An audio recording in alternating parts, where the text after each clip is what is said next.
They have help. They have help. They have help. They have help. Yes. Somebody on the surface is gathering the children and taking them to them. That's all I'm going to say, because I'll get in big trouble, especially now on video. Very good. Okay? But just think out the process. Take it apart, take the whole thing apart, and figure out how could they get there. And you'll come up with the answer. It's real plain. It's real plain. And who stands to benefit by giving them? Children. And they like children. Let's change to a little subject. That's the one I don't like to deal with. Yes. Yes, go ahead, Dan.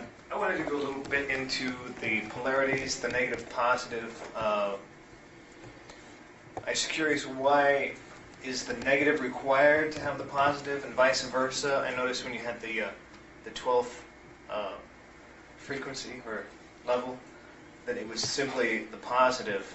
Now, is there still a corresponding negative to that? Okay, that's a good point. Okay, we have 11 creational densities. There is always a duality. Now, up until you reach the 6th density, the positive and negative polarities commingle with each other. They interweave, like this. When you get to 7th, the two share a space, but they do not commingle. Now, since I've not been to 7th density, all I can give you is what's been explained to me. The two can coexist simultaneously in the same space, but at the same time, they're not commingled. In other words, if I'm a negative soul and you're a positive soul, you will see what I'm doing, but whatever I do will have absolutely no effect on you. None whatsoever, even though it's in the same space. Where here on Earth, you know, I can do something to affect your reality. Okay? Which leads me into another thing. Folks, we're told in metaphysics, we're taught in metaphysics, that you are responsible for everything in your life. That you absolutely, positively create your own reality. Part of that is true. But there is such a thing as a violation of free will. There is. If there was no such thing, there'd be no karma. If there was no violation of free will, there wouldn't be karma. Is that something that's... It's a blind. Is it something that's imposed, though, or is it something that's... No, we're taught. It's a metaphysical blind. And the whole purpose is to get you to take responsibility for what somebody else does to you, which lets them off the hook. Now this belief system was, of course, started by the ETs themselves, because they've been messing with us all this time. All this time. They're the ones responsible for creating religions. Literally.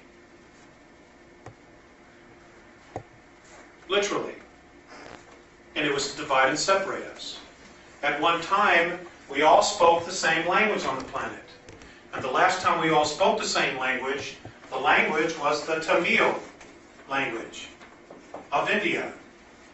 That was the one language we all spoke. But we got too powerful. Remember the movie Stargate? You guys seen the movie Stargate? Yes. The people came together, rebelled against the gods. There's so much truth in that movie, you have no idea. So much. Well, this is what happened. So they split us up. And all the languages that we have on the planet now are derivative of extraterrestrial languages. They taught us languages they already knew, as opposed to just creating up words. So all of our languages are extraterrestrial, virtually all of them. The original root languages are ET. They're alien languages. It's fascinating, the stuff that we have right underneath our nose. It really is. Okay, so the polarities. This new 12th density apparently just has one. And it's because it's at the highest point that it is electrically changing and altering all the frequencies. It's also, my understanding is, connecting them. Now, it used to be that as you went from one density to another, you would have to change your physical form. At the higher dimensions, you could not be